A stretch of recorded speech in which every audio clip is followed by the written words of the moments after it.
While you are sanitizing and wiping everything down, be sure to wipe hatred out of your heart. That's a virus too. Good morning, students, and welcome to the sixth part of chapter number 4, Refraction of Light at Plane Surfaces. Today, let us study about critical angle and total internal reflection. Please note, critical angle and total internal reflection is applicable only when light travels from denser medium to rarer medium. And we know a light ray traveling in a denser medium falls on a surface separating it from a rarer medium. It is partly reflected back into the denser medium and partly refracted in the rarer medium.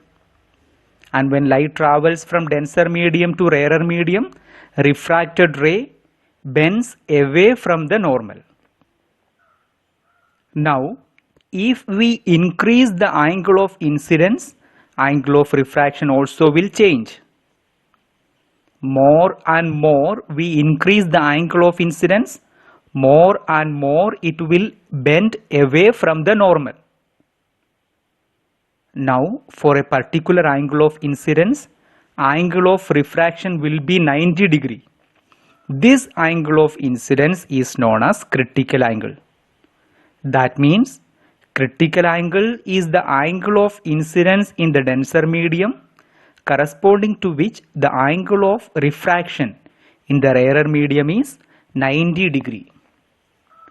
Now, if we further increase the angle of incidence, that means if we increase angle of incidence more than the critical angle, light ray will not refract, but entire ray of light will reflect back to the denser medium, obeying the laws of reflection. This is known as total internal reflection. So this is the entire concept of critical angle and total internal reflection. Let us study it more elaborately. When a ray of light travels from denser medium to rarer medium, three cases are possible. First case, when angle of incidence is lesser than critical angle. Number 2, when angle of incidence is equal to critical angle. And number 3, when angle of incidence is more than critical angle. First part, when angle of incidence is lesser than critical angle. When angle of incidence is lesser than critical angle, partial refraction and partial reflection take place. For reflected ray, angle I is equal to angle R. Angle of incidence is equal to angle of reflection. That is law of reflection. We have studied in 8th class and even 9th class. And refracted ray will bend away from the normal as ray of light is traveling from denser medium to rarer medium. Number 2, when angle of incidence is equal to critical angle. When angle of incidence is equal to critical angle, partial refraction and partial reflection take place. A reflected ray will obey law of reflection, that is angle of incidence is equal to angle of reflection.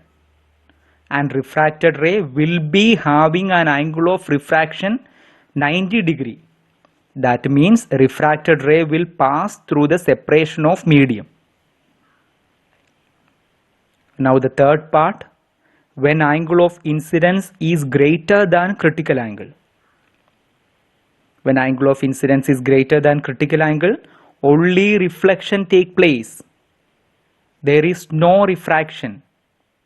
That means entire ray of light will reflect back to the denser medium, obeying the laws of reflection. This reflection is called as total internal reflection.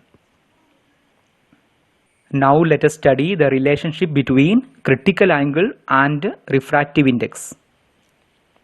We know refractive index of air with respect to glass is equal to sin I divided by sin R.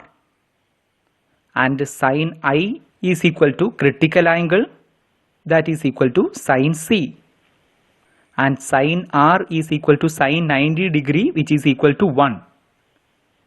Substituting these values, refractive index of air with respect to glass is equal to sine C divided by sine 90 degree, which is equal to sine C divided by 1, that is equal to sine C. According to the principle of reversibility, refractive index of glass with respect to air is equal to 1 divided by refractive index of air with respect to glass. So refractive index of glass with respect to air is equal to 1 divided by sine C, which is equal to cosec C, or sine C is equal to 1 divided by refractive index of glass with respect to air. That means critical angle is inversely proportional to refractive index. Thus, knowing refractive index of the denser medium with respect to the rarer medium, we can calculate the critical angle C for that pair of medium. For example, for a glass, refractive index of glass with respect to air is equal to 3 by 2. Find critical angle.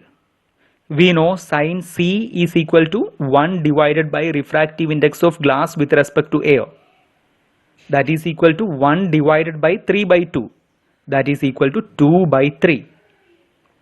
But sine 42 degree is equal to 2 by 3. So critical angle is equal to 42 degree. Critical angle of glass is equal to 42 degree. Critical angle of water is equal to 49 degree, and critical angle of diamond is equal to 25 degree. Please by heart these values.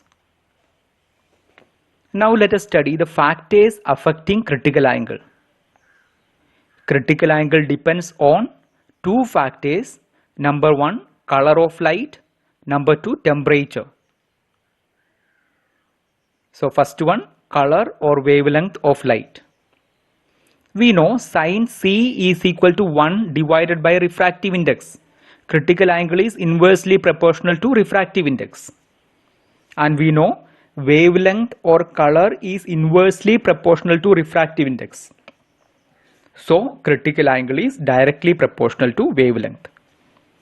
That means more the wavelength, more is the critical angle. So red color has more critical angle than violet color. Number 2, temperature. Temperature and refractive index are inversely proportional.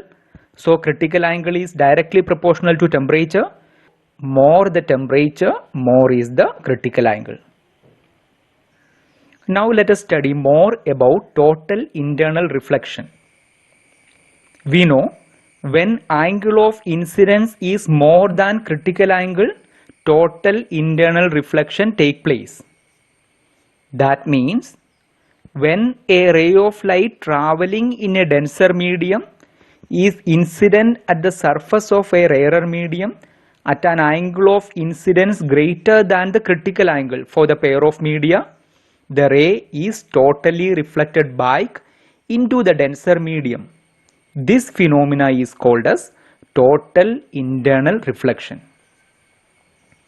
Once again, when a ray of light traveling in a denser medium is incident at the surface of a rarer medium at an angle of incidence greater than the critical angle for the pair of media, the ray is totally reflected back into the denser medium, and this phenomena is called as total internal reflection.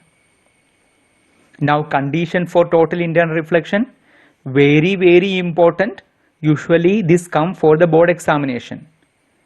There are two necessary conditions for total internal reflection. Number 1, the light must travel from denser medium to a rarer medium. And number 2, the angle of incidence must be greater than the critical angle for the pair of media. Once again, what are the conditions necessary for the total internal reflection to take place? Number 1, the light must travel from denser medium to rarer medium. And number 2, the angle of incidence must be greater than the critical angle for the pair of media. So this is the end of today's class. Sitting alone is better than walking with the wrong people. With this thought, let me conclude. Thank you. Have a great day. May God bless you all.